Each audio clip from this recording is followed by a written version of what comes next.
Guys এখানে বিড়াল তার ছেলেকে ইঁদুর কেমনে ধরতে হয় ওইটা শিখাতে আসছে। কোন মাইয়া আমার চয়েস করে না। মাইয়া কালা জাদু জানে। এখন কপাল ভালো থাকায় সামনে ইঁদুরও দেখতে পায়। ভালোবাসা খুব মারাত্মক জিনিস, বুঝছি, মানুষের পঙ্গু করে দেয়। যাও বাড়ি যাও।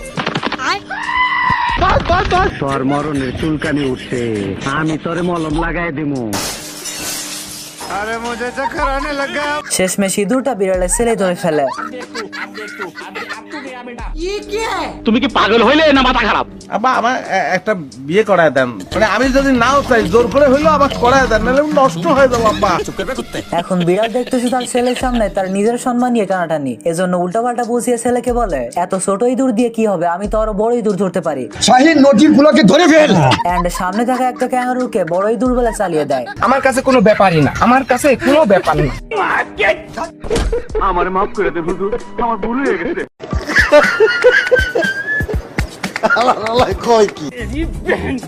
বিড়াল এবার ক্যাঙ্গারুর বাচ্চার পিছু করে।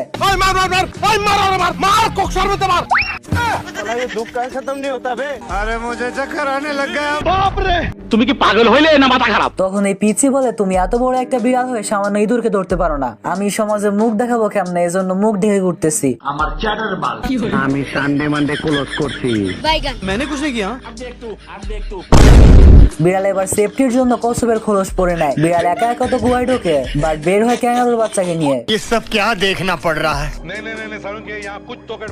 আর নিচে দেখো। कौन है बे? बाहर निकाल, जल्दी बाहर आ।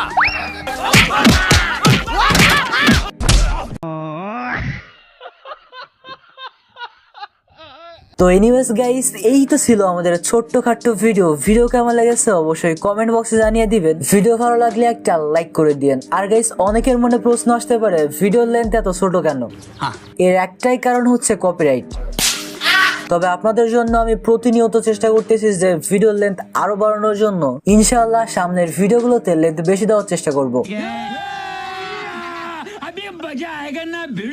ওকে, তো আজকের ভিডিও এই পর্যন্তই। আপনার ফ্রেন্ডকে হাসানোর ইচ্ছা থাকলে ভিডিওটি শেয়ার করে দিন। এন্ড ভালো থাকবেন, সুস্থ থাকবেন। আল্লাহ হাফেজ।